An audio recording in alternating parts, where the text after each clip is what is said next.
Good afternoon. Welcome to Mike and the Hoss of Wolfeboro Community Television. I'm Mike Danais. And I'm Charlie Hossack. Coach, Season 6, Episode 1. Wow. A brand new season. Now, we should probably preface that our seasons are not necessarily calendar seasons. No, of course not. They are sports seasons. Sports seasons. As the sports seasons changes, we change call it with a new season. Yeah. And that's at the direction of our producer. So we should really call this COVID season. We kind of had remote. Yes. Now we're back together. This is our second time back in the studio. Yeah, which is great. Couple of let's thank our sponsors first. So Skelly's Market, Morrissey's Porch and Pub, and Downtown Grill and Cafe. Yeah, so thank you guys. We should also mention that we don't have an athlete of the week because that obviously school is out now. School's over. So today, sports have not started up yet again. No. But they seem to be getting closer and closer. Yeah, kind of we're trending in the right direction. We are trending. Nothing's been canceled since we last talked. Right. And so we're going to talk about, update everybody where the major sports are, where some local sports are at. Mm-hmm. But we have a guest today, and Holly O'Coin, the executive director of the Nick, is going to be joining us. And you were able to reach out to her over the weekend to see if she'd be interested, because the Nick is being affected by COVID. And absolutely. Even if they weren't being affected, I think Holly would be a good guest, because the Nick is such an important part of the Wolfeboro community. It is. I mean, the Nick has been part of our kids' lives. They've grown up with the Nick, and just the things that they do for the community, not only for the kids but for the adults of our community.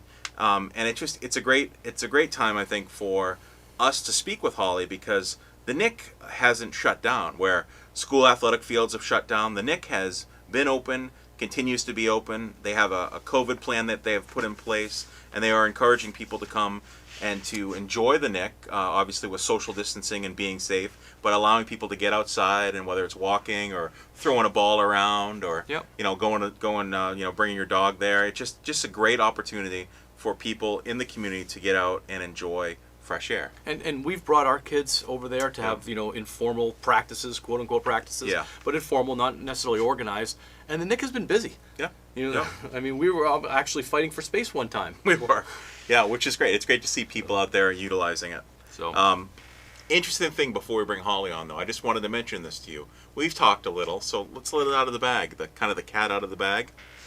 Mike and the Hoss are thinking about restaurant reviews. Yes. Going in and doing restaurant reviews, and I'm really excited about this. It would be Wolfeboro area restaurants. I mean, we're not traveling to New York City, but just going in and meeting the owners and having an opportunity to sample something and hear about how maybe COVID is impacting their life right now with the different regulations that they have with outdoor seating only or takeout only.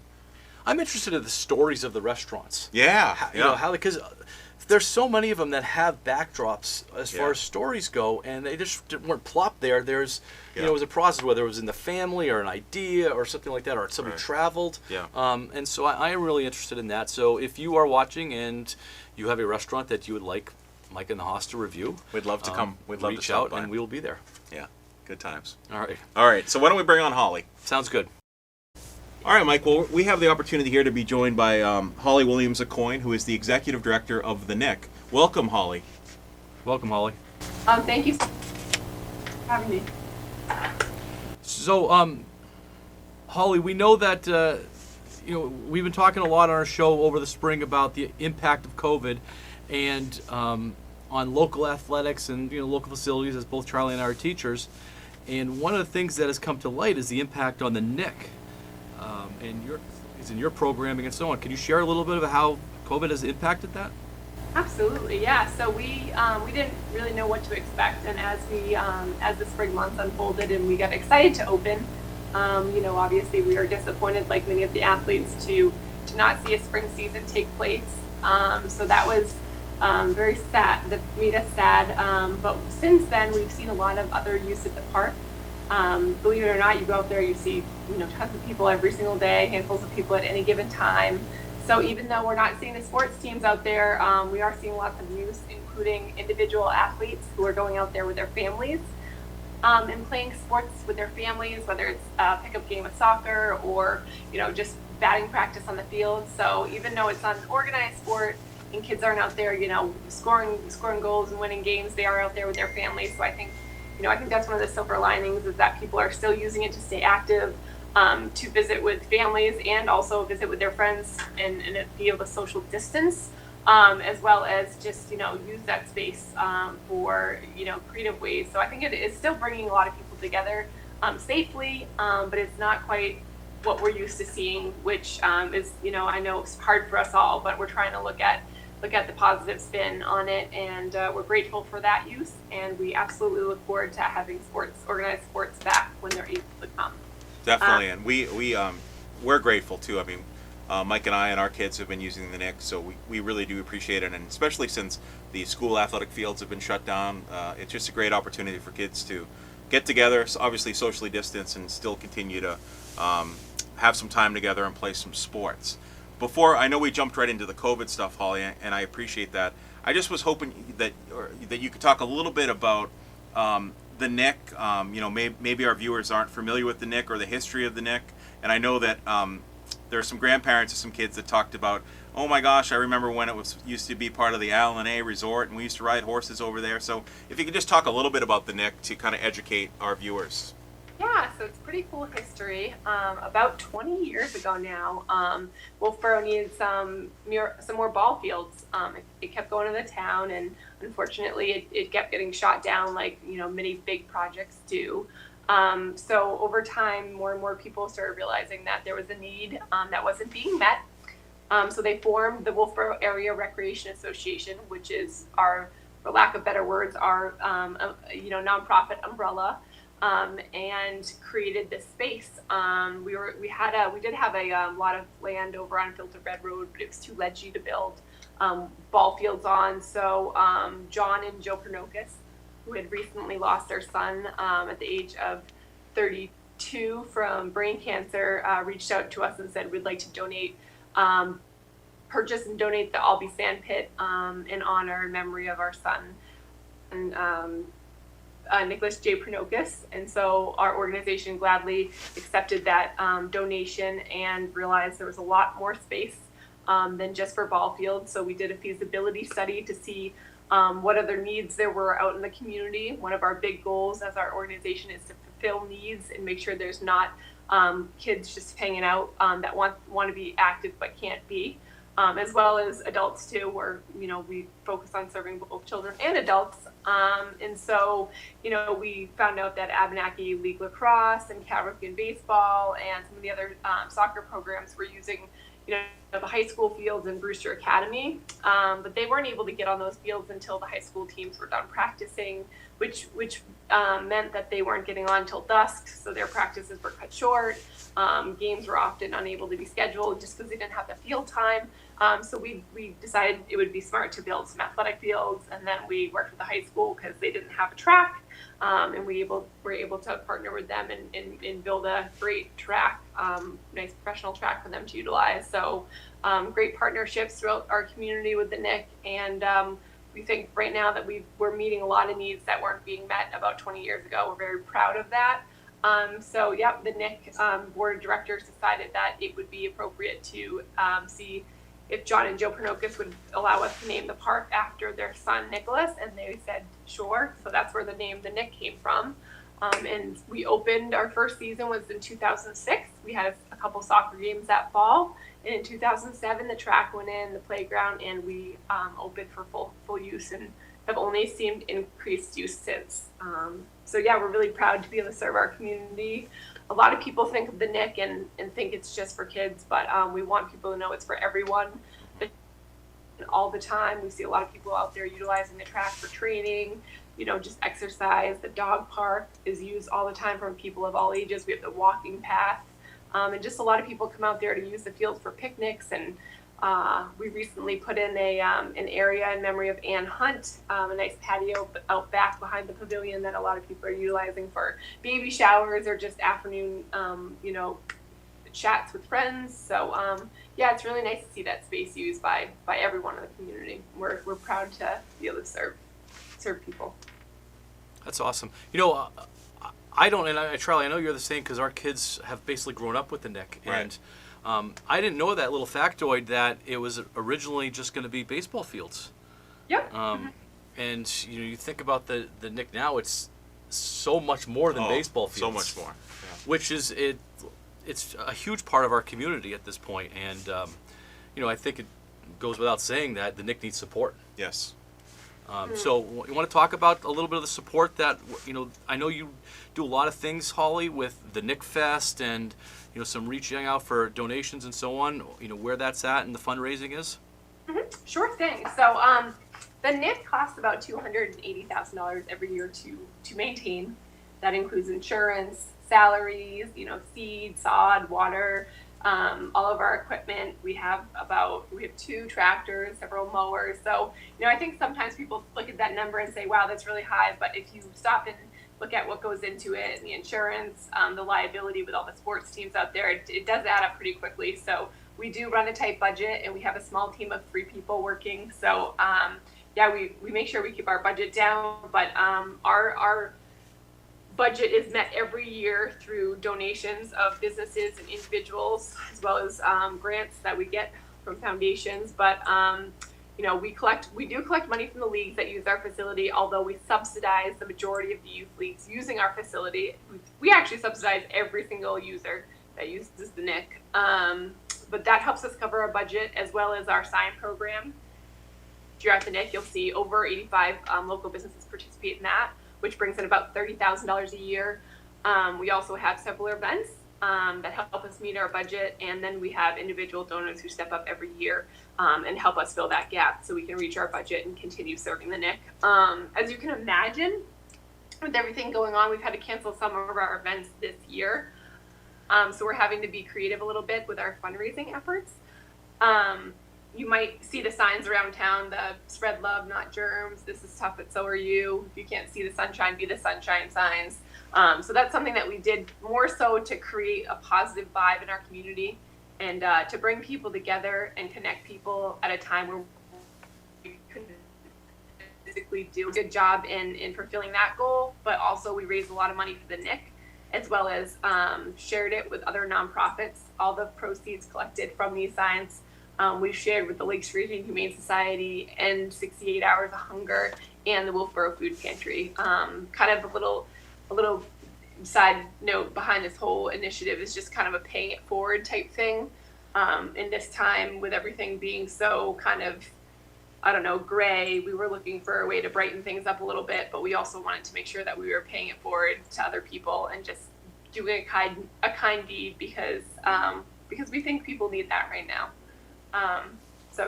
So fundraising is a little interesting this year, a little different than what we're used to, but we do have a lot of kind supporters that are stepping up, especially during this time of need, and we're so grateful for that. We definitely couldn't survive if we didn't have that support. So people aren't using the fields as much as they used to.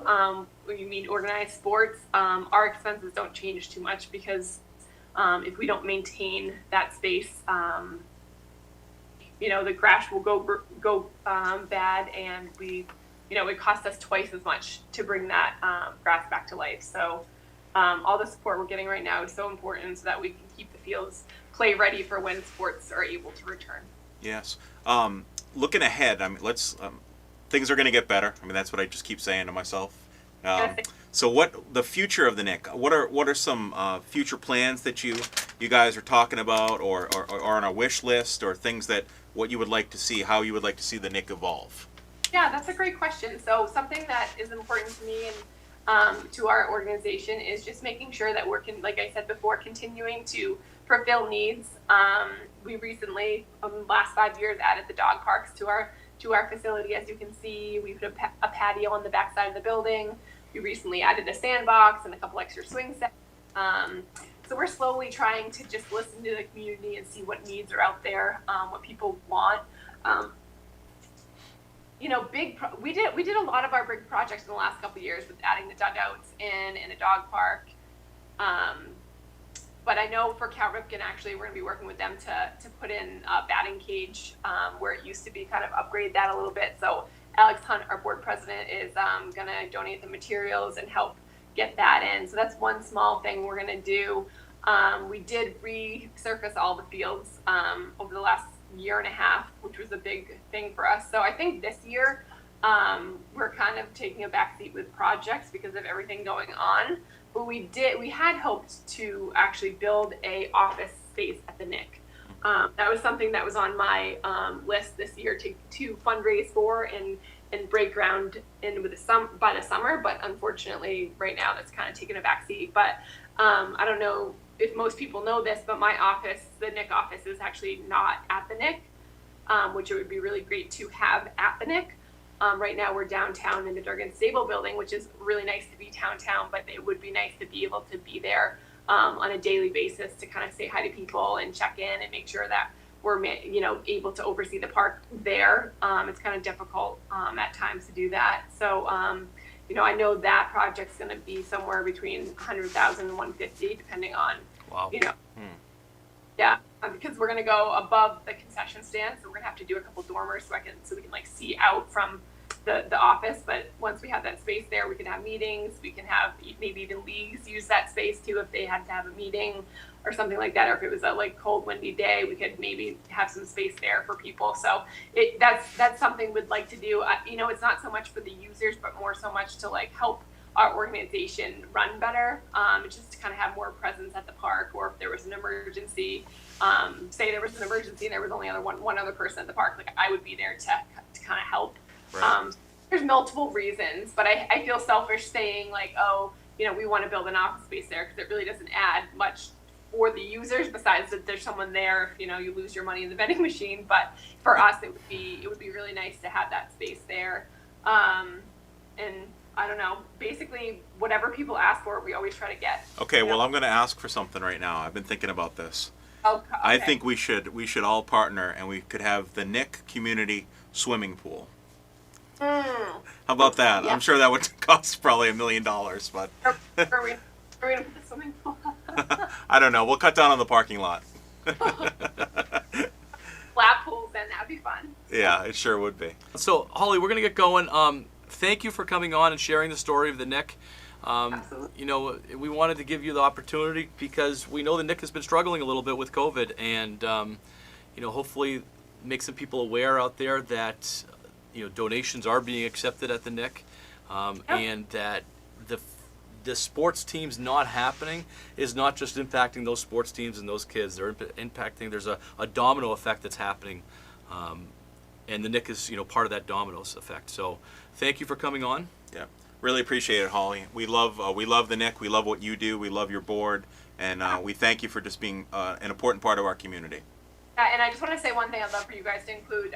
We just encourage people. We've been putting out a weekly video, what's happening at the Nick this week, with just little tidbits of people using the park, just talking about the impact that we're feeling from all of this. And I invite people to our website to check out those videos because I think they're very informational. And they have a lot of great video clips from people using the facility and just talking about what they miss at the park, which is really heartwarming. So I encourage you to encourage people to check that out. We will definitely do that. Awesome. Thank you so much, Holly. All right. Take care. Have a good day. Really glad that we were able to have Holly on. Yeah. She gave me some information that I wasn't even really aware of, that the Nick was originally just going to be baseball fields. Yeah. Crazy. I had no idea. I thought that it was the Nick the way it is now, minus maybe the dog park, was the original plan. Right. Yeah, and it wasn't. It was going to just be baseball fields everywhere. Yeah. I'm glad it isn't. Oh, absolutely. I mean, there's so much more that the Nick has to offer. Yeah, and it's fantastic. You know, one of the things I actually liked hearing was, I think it would be great to have their offices there, have Holly on property. It'd be awesome. I mean, there've been many times that I'd be like, oh, it'd be great to talk to someone or stop by and see someone. Yeah. And I think that would be awesome. And I know they're going to have to raise some money for that, but the future hopefully looks bright for that. Well, and where Holly was going with that, maybe that when whatever they erect for the offices, they can have indoor facilities for meetings and like we're Boy always, Scouts or Girl Scouts or whatever. Right. So I think that opens up a whole other avenue of maybe economic stream for them too. That they could bring in stuff. But as far as a community place, we use the community center downtown for some things. Sure. It would be nice to have a centralized place that. I mean, think about the things. I mean, I know the library does it as well, but you could have book clubs, you could have sewing clubs, could have all sorts of different things that people like to do Yep. inside. Well, I think you mentioned Boy Scouts and Absolutely, Girl Scouts, and brownies, any of those. Yeah, Cub Scouts. Cub Scouts. Sure. Did I miss any other Scouts? I don't know. Yeah, I think you covered them all. Sounds great. All right. COVID update. Yeah, So, golf starts this weekend. it does. It does. And no fans. No. But I don't think you really need fans. I was going to say, I mean, with golf, I mean, you are the pro golfer. Yeah. Not this year, but Well, that's okay. but it's interesting because even with the golf crowd, it's not like you can heckle. In the Ryder Cup, you heckle. Well, okay, good point. But yeah, I mean, but in a typical tour, right? And correct me if I'm wrong. In a typical tour, it's not like you're going up to drive, and I'm not like Danais, no, trying to heckle you. I wish so. Wouldn't it make golf so much more It interesting? would be really interesting. No. So what I'm saying is not having fans there is probably not going to impact the golfers. No, I don't think, and I don't think the audience is going to really barely even notice. Right. I don't think. I mean, Tiger, he gets going with the crowd a little Yeah, bit and of stuff like course. that. Yeah. But for the most part, golfers celebrate with their caddy, and that's about it. Yeah. And at the end, when somebody wins, it's the wife that runs out onto the field. That's right. On the Yeah. the putting green or whatever. Yeah. So no, I don't think it's going to be a big deal. NHL, they don't have a starting date. They really haven't moved any closer from where they were last week. No. 24 qualifying teams, 16 team round robin out of 2 cities. Yep. I want to get back to the NFL in a second. NBA, 22 teams in Disney World, but they're not starting until July 31st, and I'm just puzzled about that. On why the wait? If they have the green light to go, which I Yeah. don't think they have quite yet. I don't think they've quite the But they green started light. practicing. They did. Do they want to allow, and this is probably weird to say, do they want to allow like some mini camps to get the guys back into shape? I can't imagine that they're out of shape. I'm sorry. But, they're professional athletes. One So- thing with basketball, those guys are playing basketball all the time. Yeah. I mean, you see, Yeah, I know. as soon as the season ends, they're running pickup games. Yeah. Basketball players play basketball. Yeah. That's what they do. Yeah. And I don't see them, and they all have probably really exotic courts at their houses. Probably. And so I really have trouble seeing that they need another 7 or 8 weeks to get in shape. Right. I mean, are they giving time? Do you think they're giving time for the virus to see what's going to happen with that? If there's going to be a flare up, or if it's going to Maybe. disappear? Maybe. But that might backfire for them. That could backfire. You never know. So maybe, get started as soon as you can, and then Yeah. if things, because I know, and we're going to talk about baseball next, but baseball, the way that they're setting things up is they're in the back of their mind, they're thinking this thing's coming back. Yeah. And that we might have to cancel it again. And they're not any closer. There was a counter proposal, which the Players Association shrugged off. Originally, the owners 82 games. The players came back with 114 games. The owners came back with 76 games, but a separate playoff bonus. Because baseball makes their money in the playoffs. Right. Because that's when their national TV stuff is happening and Yeah. the big TV contracts are happening. Right. But they're not sure if the playoffs are going to happen. Yeah. So they can't count on that playoff money happening. Yeah, it's not guaranteed. And so they're trying to set it up and say, okay, the regular season money, this is how much we think we're going to make in a regular season. Then if you make the playoffs, then there'll be this much more money coming your way. Baseball's got to figure it out. We said this last week's show and probably the week before. If baseball doesn't happen this season, this could be the end of baseball. Well, and there's other things that are happening too. The NBA is going after baseball. Right now, it's pretty safe to say that the NFL is the most popular sport in the United States. Right. And so the NBA starts in October, and so they're playing half of their regular season against the NFL, against the most popular sport. Right. And you know as well as I do, if you have a football game or a basketball game, you're probably You going watch to watch football. Yeah. So the NBA is now pushing everything. They're thinking Shifting. about starting Yeah. their regular season in December, like a December 20th, it'd be Christmas Day kickoff type stuff. Yep. And so they'd be dealing with the NFL playoffs, which only are going to be happening during. It'll be done by the first weekends. week of February. Most of the teams Yeah. are out of it, Yeah. and running their playoffs through the summer against baseball. Yeah. Now, if there's a basketball playoff game or a baseball game, Yep. You're gonna Baseball's watch, in trouble. Yeah, you're right. You're gonna watch basketball. and so baseball really needs to get their act together. And I say baseball is MLB. And these multi-millionaires on the owner side and on the player side need to figure this thing out and understand where they set in the totem pole. Absolutely. And right now, I don't think they do. I think they're untouchable. But we know that the average age of the Major League fan is like 70 years old. I was going to say a lot older than us. So they're in some trouble, and neither one of them seems to understand that and want to budge towards the middle. Yeah. Secretly, if this impacts baseball, maybe we will be able to go to Fenway and get really good seats for a discounted price. Maybe.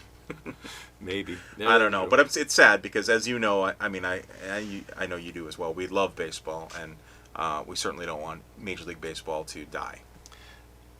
For it to die because of greed would be a really sad thing. Absolutely. If Major League Baseball takes a step back just because it's not as fast anymore, and there's other sports that they have to do some. Baseball has to do some work on the game in itself and just speeding things along. Yeah. And they've been talking about things for a while. They haven't put anything into play. No. They were going to do some stuff this year in the minor leagues, just Yep. to, but obviously we're not having minor leagues probably this year.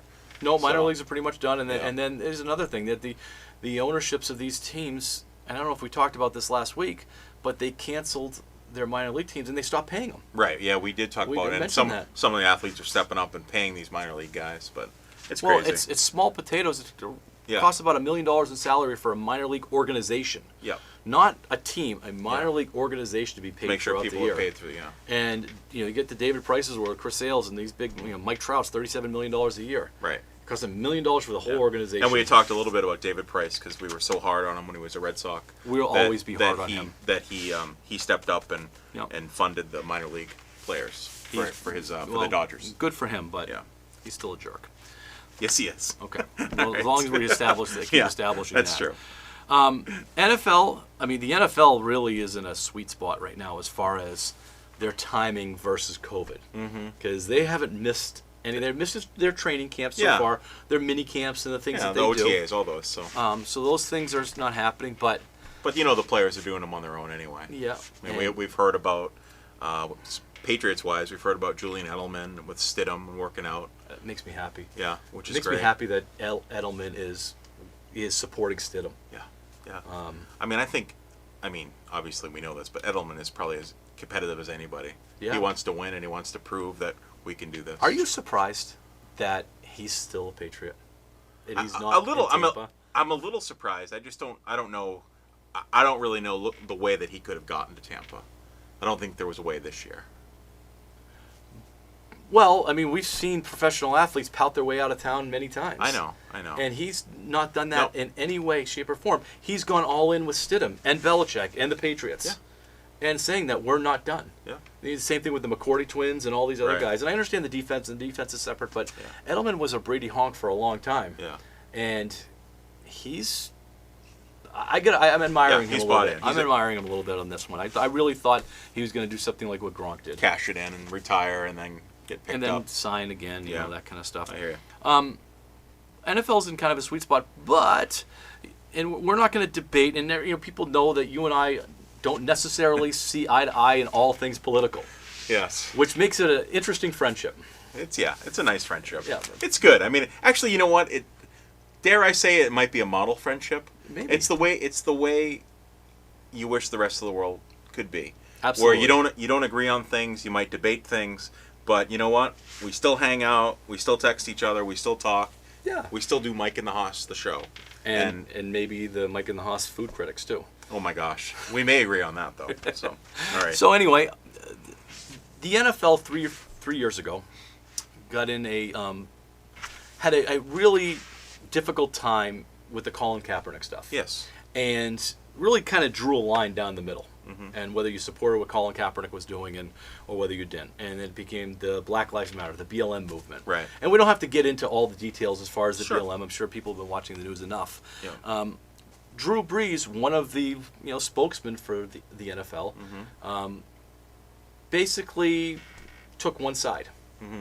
And then he took the other side. Right. And That's where you have a problem.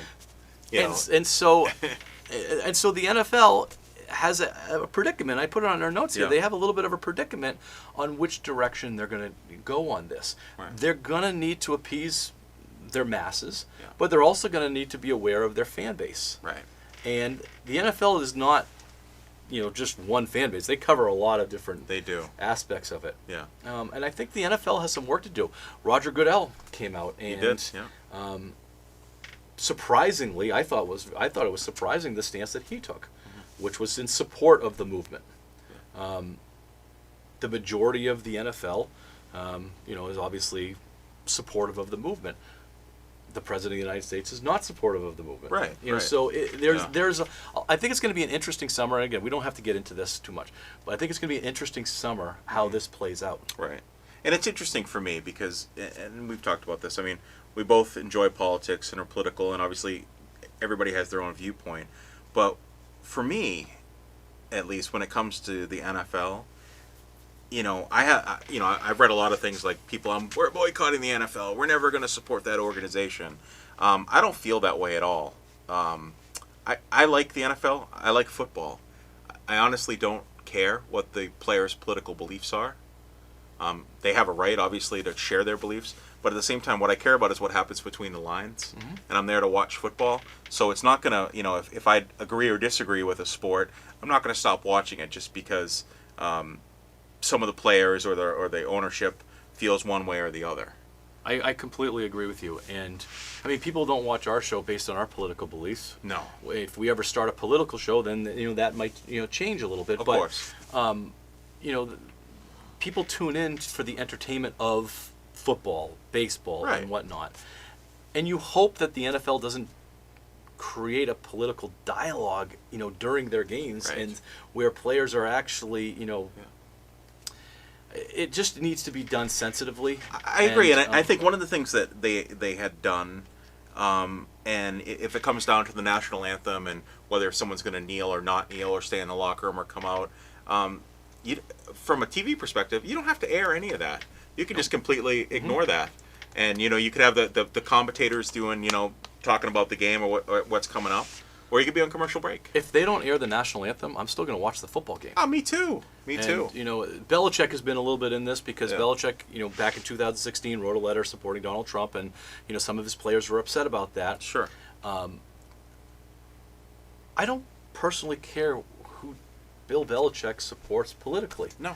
I care about if he brings the bacon on Sundays. Yeah, absolutely. I care that he makes the playoffs and continues. That's it. That's what I care. Yeah, call the right plays. If he's an evil person, course. that's a different story. And we've Yeah. had players that have been bad dudes that we don't root for. Right. Right. If Jeffrey Epstein was the coach of the Oh. Patriots, I would no longer root for the Patriots. I agree. So I agree. think that there's bad people, but political beliefs does not make somebody a bad person. Right. So, I hope it gets separated. I hope the NFL does a good job over the summer to appease who they need to appease. Right. And that is their fan base and their players and everybody, because you want everybody to feel valued Right. and protected. And I think Drew Brees has, I don't know where Drew Brees stands because he was all over the place last week. He really was. He was. I know. I mean, I guess the one take from Drew Brees is if you're gonna have a position and stand up for whatever that position is, you better stick with that position. I mean, I don't. You don't change it in 24 hours. No, I don't. So. I don't know. Maybe Drew Brees has aspirations of becoming a politician. You can just flip flop whatever you want. No, I don't know if I don't know if he's gonna have one anymore. All right, I think we have some time. You want to play this game? We'll do it. Yeah. We'll do the short one. Sure. So this one I had put together. It's the coach's edition of Start, Sit, Cut, but I put in some extra players, so we're gonna call this one Start, Sit, Cut, Cut, Cut. I like it. But we'll go quickly, and I know that I tried to pull coaches that we know. Yeah. And I know the NHL ones are going to be a stretch for some. That's okay. I know a couple of them. Yeah, Okay. that's fine. All right, so let's go. Major League Baseball. Yes. Sparky Anderson, Tony La Russa, Bobby Cox, Terry Francona. Okay. You can go first. All right. I am definitely going to start Tony La Russa. I had the opportunity to see Tony coach out in Oakland, and I love Tony La Russa, and of course when he went to St. Louis. And then I think I'm going to sit Sparky Anderson because he did a whole lot with the Tigers, and something about Sparky that I really like. And then we're going to say goodbye to Bobby Cox, who's a great manager, and Terry Francona. Okay, I think that's interesting. I'm in between Sparky and Tony La Russa as far as starting, because they both won with 2 teams. I mean, Sparky Anderson, They did, he yeah. was the manager of the Big Red Machine. He was. And then Detroit. Yeah. 2 teams that are considered, by many as some of the best teams ever. Yes, right. I remember, and that was back in the old playoff format with Major League Baseball. The Red Sox, because Detroit was in the East, and their season was done at the end of April vacation. Yeah, I know. It was over because Detroit went like 29-2 to start the year, and there was no wild card team, and it was over. And Boston's 14 back in April. I am so thankful. I'm so thankful that they changed that format, because that's what ended up happening. So I'm going to say Sparky Anderson starts, Tony La Russa sits. Yeah. And I'm cutting Bobby Cox and Terry Francona. I mean, Bobby Cox is tough. He won 11 division titles. So all 4 of those guys were pretty amazing. And I think Terry Francona is just a really good manager. Yeah. All right, NHL. I know this one's going to be harder. It is. Scotty Bowman, Herb Brooks, Mike Keenan, and Harry Sinden. Why don't you start? All right, so I don't think that there's a better hockey story in the world than the Miracle on Ice in the 1980 Olympic team, which was coached by Herb Brooks. Right. So I am starting Herb Brooks. Okay. He was a successful college coach. Yeah. He was not necessarily a really successful NHL coach. But what he did for those 6 months in 1979 and 1980, I think is one of the best coaching jobs ever. Okay. So I'm starting him. Scotty Bowman won in Montreal and won in Detroit. Arguably some of the best teams. He won over a long period of time. And then, so I'm going to starting Herb, sitting Scotty, and I'm cutting Mike Keenan and Harry Sinden. Why Harry? I mean, Harry's a Bruins, right? Bruin. He's a Bruins, but I think Harry, he did win a couple Stanley Cups, but he had a really good team for the 70s. Yeah. And I don't think he won enough. I really don't. I don't think he won enough. Well, as as most of the fans know, I'm still learning hockey. Herb Brooks was definitely going to be, because I didn't even know that he coached in the NHL. I just knew Miracle. So I was just going to pick him because I'm like, he won a gold medal, and that was an amazing story. So we'll go with Herb Brooks to start. Sit. I didn't really know the other guys except for Harry Sinden, so I was going to sit Harry Sinden. Okay. And cut Scotty Bowman and Mike Keenan. NFL: Vince Lombardi, Don Shula, Bill Belichick, Tom Landry, Chuck Noll, Bill Walsh. This is a tough one. This is a good one, though. I love it. I love it. You're up. All right. I don't think Don Shula belongs on the list because he never won anything. Right? Or did he? He's the all-time... Oh, he won. Sorry, he won. No. I'm talking about Super Bowl. 2 Super Bowls, undefeated Was it 2 season. Super Bowls? Undefeated okay. season. All right. Not interested. Just no, that. Listen, the undefeated season, that undefeated season, they didn't play as many games. So... he recently passed away. I understand that. Okay, I just wanted to make sure he didn't like Bill Belichick either. No, he did not. All right, so who am I starting? I'm going to start Bill Belichick. I think he is the greatest coach of all time. Will continue to be the greatest coach of all time. And I'm going to take Bill Walsh. Is going to sit. I had the opportunity, obviously, with him with the 49ers to see his magic out there. And Bill Walsh is amazing. Nothing against Tom Landry. Nothing against Chuck Noll or Well, it's tough. Vince Lombardi. I don't know. I mean, we know Vince Lombardi, but I don't really know Vince Lombardi. I'm gonna follow you. Bill's starting. Bill Belichick is starting. Bill Walsh is sitting. And Bill Belichick, what he's done for the time with the Patriots, nobody's really done anything like that during a time of salary caps and free agency and so on. And Bill Walsh was an innovator of the game. Yeah, absolutely. He changed how the game was played. The West Coast offense. Yeah. There you go. And then I'm going to sit everybody else. As far as Don Shula goes, God rest his soul and all of that kind of stuff. Yeah. But I'm not anti Don Shula, but I just I think Dan Marino should have been considered the greatest quarterback of all time, and I think that. But he never won. He never won a Super Bowl. He never won a Super Bowl, and I blame that on the coaching. On Don Shula. I think after the early '70s, the game got by him. Yeah. And I think with Don Shula, you never want to speak ill of the dead, but he got in his old age, he got a little cranky. He became really vocal, almost to the point of I don't want to listen to him anymore. Rooted against the Patriots. Yeah, like who does You that? know, I mean, remember the Dolphins would get together and crack champagne. The last team that lost the Yeah, game. yeah. He referred to Belichick as a cheat. Yeah. You know, Yeah. I think it was really classless down the stretch for him. So, Yeah. Oh well. NBA: Red Auerbach, Phil Jackson, Pat Riley, Greg Popovich. Oh, this is so hard. This is so. You get to start. Am though. I up? Yeah. All right. Wow, that is a tough one. I'm gonna say Phil Jackson. 9 titles in 2 cities, and now, granted, he coached, you know, I don't know, 4 of the best players ever. Yeah. You know, if you look at, you know, between Kobe Bryant, Michael Jordan, Scottie Pippen, and Shaquille O'Neal. Shaq. Yeah. So I mean, that's. But he did it, and he won. You know, a lot of other coaches have coached great players and not won. We just Yeah. mentioned Don Shula. Yeah. He won. He delivered. I think you're right. Think about it. It takes a special coach. If you're like, how would you even go about coaching Michael Jordan, like the greatest player, you know, on the court at the time, like, and Phil Jackson, like how he was able to have that relationship, build that relationship, and still coach him. To a point where Michael Jordan said he was not going to play for anybody else. Yeah. And so when Phil retired, Michael retired. Yeah. So, I'm starting Phil, and I'm going to sit Red Auerbach. I mean, I got you. you know, You don't like the cigars? Did I get you? no, I'm not cutting him. I know. And I'm cutting Pat Riley, and I'm cutting Greg Popovich, Yeah. and I'm cutting Greg Popovich even though he's had enormous success in San Antonio because he hasn't had success anywhere else. Yeah. Right. You know, and he has turned into like a Belichickian grouch. He has. Too. Oh my You know, gosh. Yeah. It's kind of interesting He is. to hear him. Very vocal politically, you know, but I just don't think he's in the same category as Phil Jackson or Red Auerbach. Yeah, I'm going to agree with you. Phil Jackson, something about him too, like that, the zen or the magic or whatever he does. That just seriously, Yeah. like he's just that calming, relaxing. Even watching him coach, he's relaxed. The Zen master. It really, it's cool. So Yeah. Phil Jackson, I'm definitely going to sit Red Auerbach. I mean, just the amazing stuff that he did with the Celtics organization, and then goodbye to Riley and Popovich. Not because they're not great, because they are. Yeah. So. Just, I didn't like Riley's slick back hair. I mean, I'm You don't envious, like that? I'm I know. envious in the same That he- breath. Yeah, I you know. I hear you. But Yeah, he had remember that. that slick Good, back. that when you put like the Vitalis on and then you put it back. Yeah. Turtle wax. NCAA. Okay, so you'll notice that we have a mix of football coaches and basketball coaches here.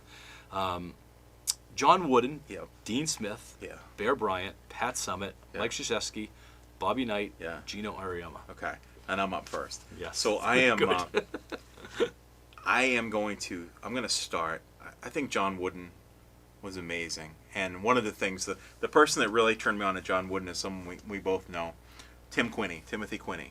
So Tim Quinney, Oh, when we coached the pyramid of success. Yep. So when Timothy and I coached together, I mean, he brought that up. I mean, he educated me so much about John Wooden, and this is what he did and how he did it and practices. And I learned so much from Tim Quinney about John Wooden, and then I was able to look a little more into John Wooden's life, forced by Tim Quinney, which was great. Yep. So John Wooden he could take me maybe and you and turn us into something special. Like he had that ability. So John Wooden for me is definitely going to start. And then I'm gonna go with Pat Summitt to sit, because just the amount of years that she coached and the championships that she won, and I don't know if you've seen any interviews with her, like in the past, but just the way she talks about her players, her love for players, the way it's you know, like a parental figure and a principal and an assistant principal at the same time, where she got so much out of her players, and it was just really just kind of amazing to watch. So kind of just sticking with basketball. I mean, these other you know, the other people are wonderful coaches, but just something about Pat Summitt I always loved. Okay. I too am going to start John Wooden, and Tim Quinney was also, I mean, sort of a mentor to me. Yeah. When it came to coaching. He retired a few years ago from Kingswood. Mm-hmm. No, he didn't coach at the high school level. He coached at the middle school level, girls basketball. He did for Kingswood though. Kingswood. I was going to say he had coached high yeah, level I'm saying varsity when he programs. was Yes, here locally. of course. Yeah. He had those girls by the midway through the season, they were an NCAA team. Yeah. It was the stuff that they were doing was so impressive. Tim actually coached soccer with me. I Wow. was a soccer coach at the time, and he was looking for something extra, and so I brought him as a soccer coach. It was awesome. He knew nothing about soccer, but he knew everything about coaching. Yeah. And he knew how to reach kids, and he just it was just a really good experience. So John Wooden, because of Tim Quinney. Yeah. I'm gonna go with Mike Krzyzewski. Oh yeah. I think what he does down at Duke, and I don't Yeah. think they win enough as for what they do. Right. But that collegial atmosphere that he creates with those players, and they're not all blue chips that come in there. Right. They're not all blue chips, but they play as blue chips. Yeah. And his longevity, he's been in 1986. Yeah. I mean, I mean, he was there when I was, middle school. I mean, he's been going for a long. He looks Yeah. the same. He looks the same as he did back in 1986. No, it doesn't age. If I had to, it was between Mike Krzyzewski and Gino Auriemma, and Pat Yeah. Summitt. It was fun for a while when those two were going at it. When Yeah. Tennessee and Connecticut, We're going. Yeah. had both were the two top teams, and they were always 1-2, and they met in the finals. Yeah. And it was good. Yeah. It was good stuff, and it was a good rivalry. It's just not there anymore. So, Yeah. that's who I'm going to go with, and that's going to be about it. Right on. All right. That was fun. Anything else? I don't think so. All right. So hopefully next week, the next time we get together, Yeah. things are starting up a little bit more. We have some more information. That'd be great. I do have one thing. Congratulations to our Kingswood 2020 graduates. They have graduation coming up this Saturday. Yep. So best of luck at graduation, and best of luck this summer and in the future. Well done. I forgot Yeah. about that. So, Yeah. it certainly has not been the senior year that they would have anticipated. I know. But hopefully things get better. I hope so. Yeah. And back They will. Next We're gonna year. get They will. there. They will. It's gonna take time, but they will. We're starting to see things getting better already. Yeah. And so, thank you to our sponsors, Morrissey's Porch and Pub, Skelly's Market. and Downtown Grill and Cafe. See you guys next week. Go Knights. Go Knights.